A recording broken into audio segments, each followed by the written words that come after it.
Hi my dear student, good morning all of you. मेरे channel Mithun just classes में फिर से स्वागत है। आज जो मैं लेके आया हूँ संस्कृत में अनुवाद कैसे बनाया जाता है।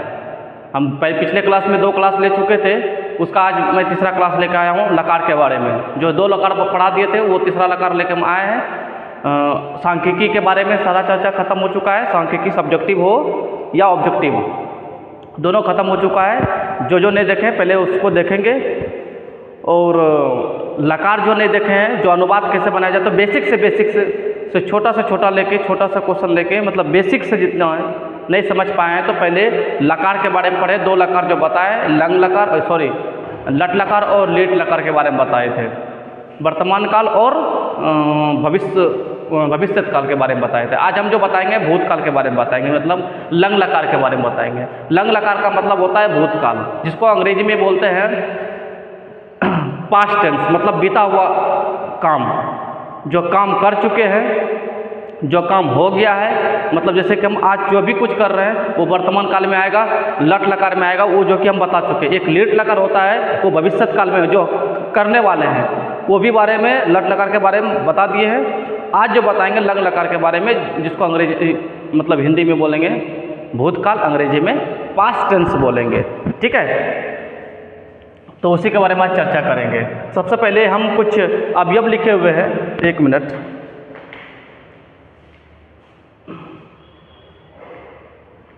चलिए मैं कुछ अवयव के बारे में हम लिखे, उस अवयव को बारे में समझेंगे। कुछ शब्द लिखे हैं, शब्दार्थ जिसे बोलते हैं, शब्दार्थ लिखेंगे। उसको पहले थोड़ा सा जानना जरूरी है कि अनुवाद बनाने में हमको काम आता है कि का, के, की, क्यों, ना, मेरा, ये सब हमको पहले सीखना पड़ेगा। क्योंकि जब अनुवाद बताते हैं तो और आता है कि मतलब कहाँ आता है, जहाँ आता है, ये सब सारी चीज़ आता है। आज आया, आज कल आया, कब हुआ, कैसे हुआ, ये सब संस्कृत अनुवाद बनाने में पहले आता है। तो कुछ हम अवयव के बारे में सीखेंगे, हम लिखे हुए हैं, इसको जरूर देखेंगे। देखिए कुछ अवयव लिखे, मतलब शब्दार्थ कुछ लिखे हुए हैं कि चा का मतलब होता है और, चा का मतलब और, वा का मतलब या, ही या यद का मतलब क्योंकि, अद का मतलब आजकल, हवा मतलब कल, जो बीता हुआ कल हो चुका है, सा हुआ मतलब इसका होता है, इसका भी मतलब कल होता है, लेकिन आने वाला कल, जो आने वाला कल है सो अब, आने वाला कल मतलब जैसे भविष्य काल, अब ये बीता हुआ कल ये मेरा भूतकाल का आ गया। प्रस्व मतलब होता है परसों, प्रस्व का मतलब परसों, किम मतलब क्या, कथम मतलब क्यों, किमर्थम मतलब किस लिए, अपि का मतलब भी, एब का मतलब ही, तो तू का मतलब तो, और नौ का मतलब नहीं, अका मतलब कौन, कुत्र मतलब कहाँ, अत्र का मतलब यहाँ, तत्र का मतलब वहाँ, एकत्र का मतलब एक जगह, अन्यत्र का मतलब दूसरी जगह, सर्वत्र का मतलब सभी जगह। ये सब जो कुछ बेसिक चीज़ है, जब अनुवाद बनाएंगे उसके बीच में हमको ये सब देखने को मिलता है, जो कि हमको जानकारी नहीं होता है। इसलिए इसको पहले जानकारी ले लेते हैं, तब जाके हम, जैसे कि वहाँ जाएंगे तो वहाँ जाना जरूरी है कि वहाँ का पहले संस्कृत क्या होता है। ये सब कुछ शब्द है अनुवाद बनाने के लिए, कुछ शब्द है जो कि हमको अनुवाद बनाने में हमको काम आता है। उसके पहले जब हम लट लकार पढ़ा रहे थे और लीट लकार के बारे में पढ़ा रहे थे तो धातु रूप तो पट के बारे में बता रहे थे। मतलब धातु रूप में 3 ही वचन होता है, 3 पुरुष होता है, शब्द रूप अलग होता है, वो विभक्ति में आता है। हम धातु रूप बता रहे हैं। धातु रूप का मतलब होता है 3 वचन होना चाहिए और 3 पुरुष होनी चाहिए, यानी कि प्रथम पुरुष, मध्य पुरुष, उत्तम पुरुष, एक वचन, द्विवचन, बहुवचन, ये होता है धातु रूप में। धातु रूप किसका बता रहे हैं? पट का। पट का मतलब होता है पढ़ना, पट का मतलब पढ़ना। उसका लंग लकार बता रहे हैं संस्कृत में अनुवाद। लंग लकार का मतलब होता है भूतकाल, इसको ही संस्कृत में इंग्लिश में बोलेंगे भूतकाल का मतलब पास्ट टेंस, पास्ट टेंस। ठीक है, यानी कि लंग लकार संस्कृत में, हिंदी में भूतकाल, अंग्रेजी में पास्ट टेंस। हम पट के ऊपर पढ़ा रहे हैं। पट मतलब पढ़ना होता है। एक सूत्र लिखे हुए, ब्रैकेट में सूत्र लिख दिए, ये सूत्र है, एक सूत्र, इसी सूत्र से मेरा ये बना हुआ है, इसी सूत्र से ये बना हुआ है। तो पहला इस सूत्र को देखेंगे, तब जाके इस सूत्र देखेंगे, तब जाके हम अनुवाद बनाएंगे कैसे बनता है। ठीक है, तो पट के ऊपर लट लकार, लीट लकार भी बताए थे, लेकिन पट के ऊपर शायद बताए थे, या देख लीजिएगा आप लोग किसके ऊपर बताए थे। ठीक है, पट का मतलब पढ़ना होता है, एक वचन, द्विवचन, बहुवचन। पहला था ता, ताम, अन्न, अ, तम, त, अम, अव, ओ, अम, सॉरी, मो। फिर से त, ताम, अन, ओ, तम, तो, अम, ओ, अम, मो। मतलब ये चीज़ हमको जानकारी होगा। इसी सूत्र से मेरा ये सूत्र बना है, यानी कि भूतकाल का लंग लकार, यानी कि लंग लकार का पट के ऊपर, पढ़ना के ऊपर, ये जो भूतकाल का है इसी सूत्र से बना हुआ है। इसका भी एक वचन, द्विवचन, बहुवचन होता है। प्रथम पुरुष, मध्यम पुरुष, उत्तम पुरुष। ओ पठत, ओ पठताम, देखिए यह लिखा हुआ है, सब में ओ पट लिखा हुआ है, सब में ओ पट, लेकिन यहाँ तो लगा है। पठताम क्या लिखा हुआ है? ओ पठन, यहाँ ओ छुपा हुआ है। फिर ओ पठ, यहाँ ओ छुपा हुआ है। तम तो पठतम, ओ पठत, ओ पठम, आम लिखा हुआ है। ओ पठाव लिखा हुआ है, वो पठम, मो लिखा हुआ है। यानी कि इसी सूत्र से ये सूत्र बना है। इसको स्क्रीनशॉट ले लीजिए, या तो इसको वीडियो पॉज करके लिख लीजिए, उसके बाद हम अनुवाद बताएंगे। 1 मिनट देख लेते हैं वीडियो।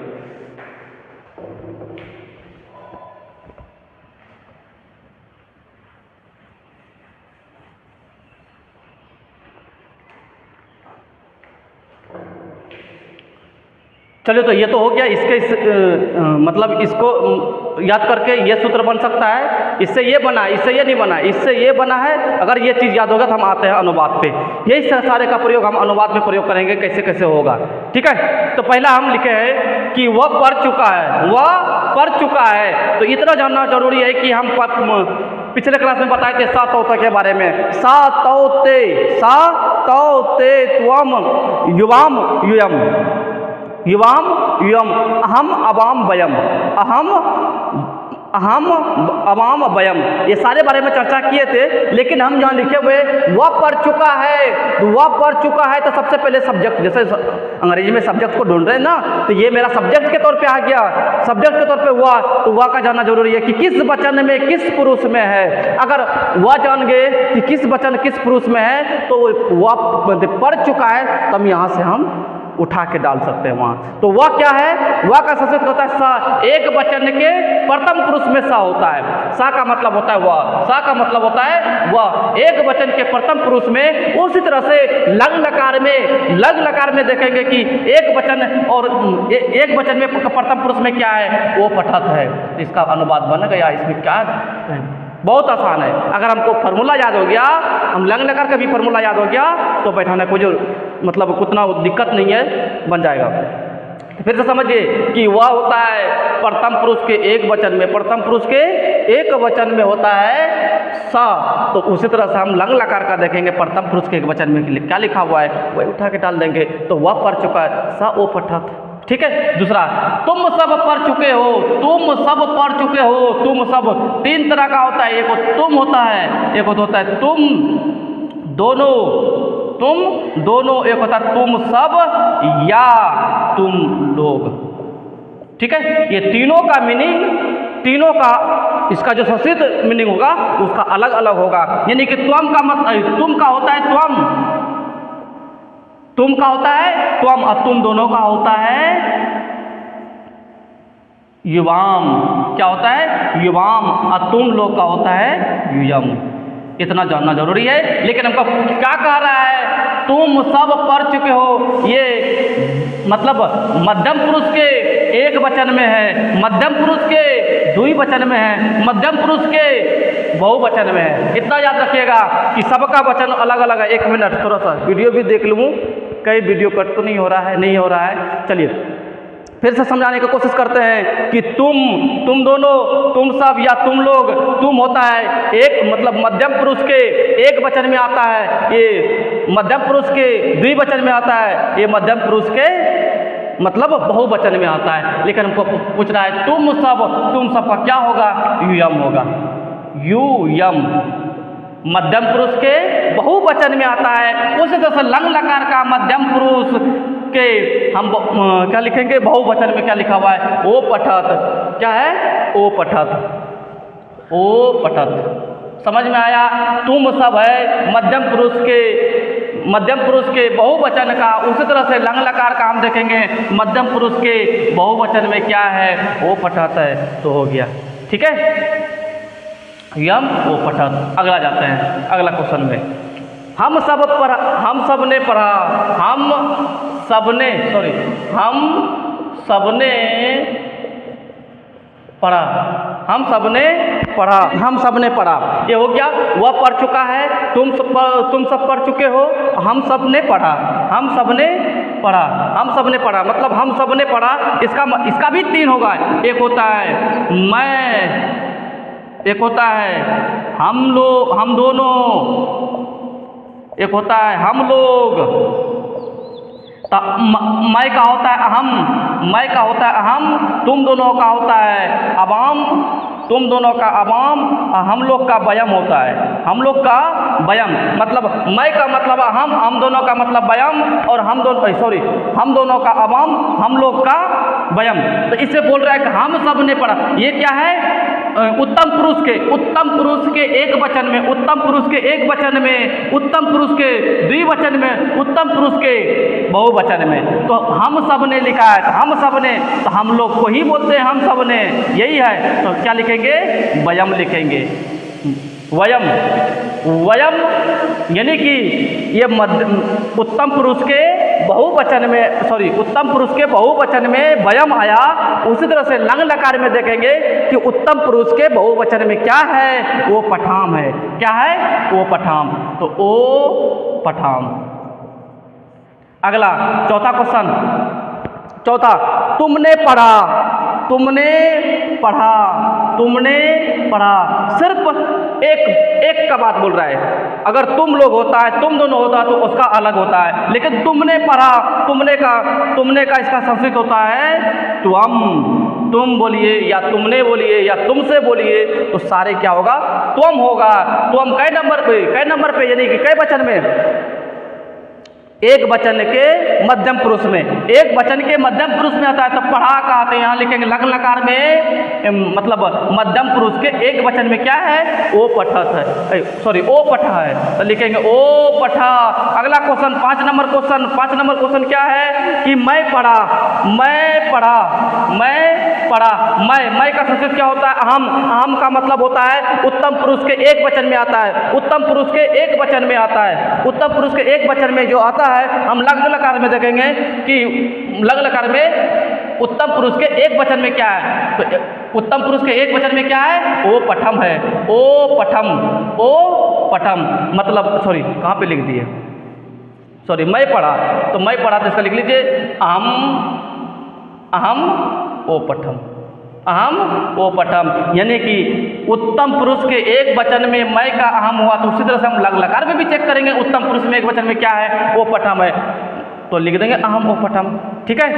अगला क्वेश्चन, इसको मिटा दो, वीडियो पॉज करके लिख लेंगे कॉपी में। ठीक है। अगला क्वेश्चन हम लेकर आते हैं 6ठा नंबर क्वेश्चन। क्या कहता है 6ठा नंबर में क्वेश्चन?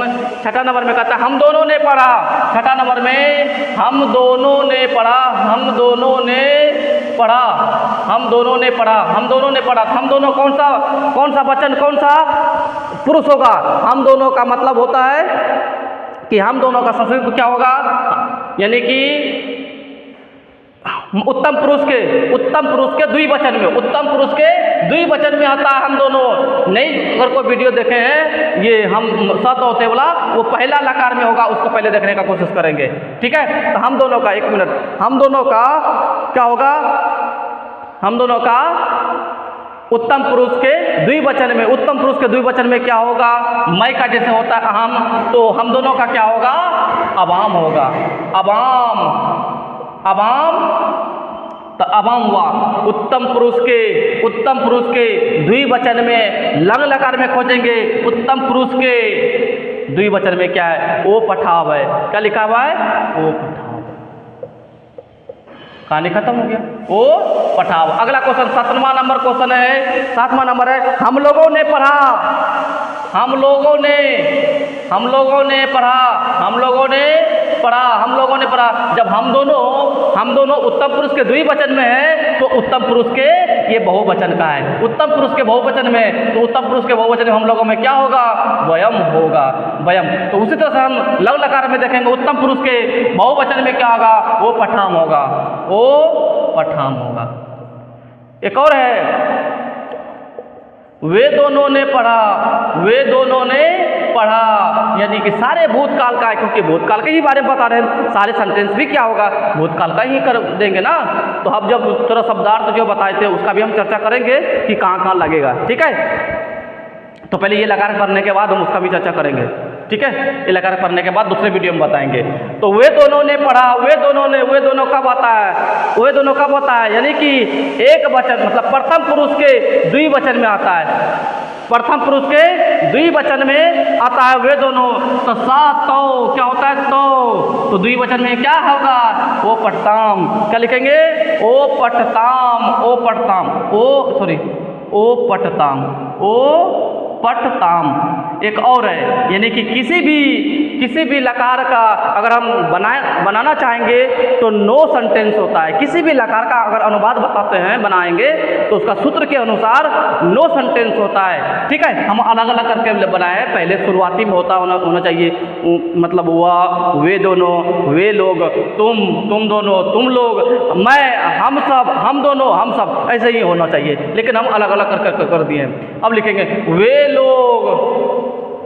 लोग ने पढ़ा, वे लोग ने पढ़ा, वे लोग ने पढ़ा। तो वे लोग क्या होगा, प्रथम पुरुष के बहुवचन में, प्रथम पुरुष के बहुवचन में होता है ते, वे लोग का क्या होता है ते, और यहाँ प्रथम पुरुष के बहुवचन में क्या, ओ पठन, ठीक है। आज यहीं तक रखते हैं। अगर जिसको नहीं समझ में आएगा तो दोहरा के वीडियो देखने का कोशिश करेंगे, वीडियो पॉज करके देखेंगे, कि वीडियो भगा के मतलब नहीं देखना है, कि अगर नहीं समझ में आए 10 सेकंड के पहले वीडियो को थोड़ा सा रिमूव करके देखते जाएंगे। अगर नहीं समझ में आएगा दोबारा कोशिश करेंगे समझने का। अगर जहाँ नहीं समझ में आएगा तो कमेंट बॉक्स में कमेंट करिएगा कि हमको यहाँ समझ में नहीं आया, ठीक है। आज यहीं तक रखते हैं, ठीक है। उसके बाद हम अगले जो वीडियो बनाएंगे विधिलिंग लकार और हम लोट लकार के बारे में पढ़ाएंगे। 2 लकार बचा हुआ है, 5 लकार बताने के बाद हम टोटल बताएंगे एक ही तरह का। जब हम अभी बताए थे अवयव के बारे में, कुछ अवयव के बारे में और कुछ शब्दार्थ के बारे में, तो उसका कहाँ चर्चा होगा, कहाँ का उपयोग होगा, उसको हम फिर से हम बताएंगे, ठीक है। सबसे पहले ये लकार के बारे में चर्चा खत्म कर लेते हैं, उसके बाद हम उसके बारे में बताएंगे, ठीक है। तब तक के लिए धन्यवाद। अगले वीडियो में मिलते हैं। आपका जो काम है वो काम करेंगे, ठीक है।